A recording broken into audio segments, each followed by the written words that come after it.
এবং তিনি নবী করিম সাল্লাল্লাহু আলাইহি ওয়াসাল্লামের সাথে সাথে থাকতেন। নবীজি যেদিকে আব্দুল্লাহ ইবনে মাসউদও সেদিকে।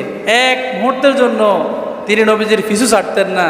এজন্য হযরতে আব্দুল্লাহ ইবনে মাসউদ রাদিয়াল্লাহু তাআলা আনহুর সম্পর্কে নবীজি বলেছেন, মান আহাব্বা আন ইয়াকরাআল কুরআনা গাদ্দান, যে ব্যক্তি কোরআনকে উত্তমভাবে তেলাওয়াত করতে চায়, কামা উনজিলা, যেভাবে কোরআন আসমান থেকে আমার উপরে নাজিল হয়েছে, ফালিয়াকরাউ আলা কিরাআতি ইবনে উম্মে আবদিন, সে যেন আব্দুল্লাহ ইবনে মাসউদ রাদিয়াল্লাহু তাআলা আনহুর মতো কোরআন তেলাওয়াত করে। সুবহানাল্লাহ বলেন।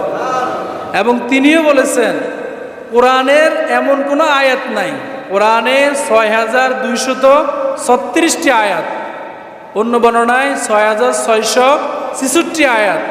এই ৬,৬৬৬ আয়াত কোনটা, কখন, কিভাবে, কি জন্য নাজিল হয়েছে, আব্দুল্লাহ ইবনে মাসউদ রাদিয়াল্লাহু তাআলা আনহু বলেন, আমি চোখ বন্ধ করে বলে দিতে পারবো। সুবহানাল্লাহ বলেন।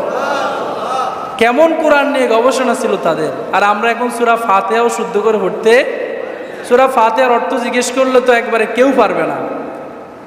এজন্য কোরআন নিয়ে গবেষণা করা দরকার আছে না নাই?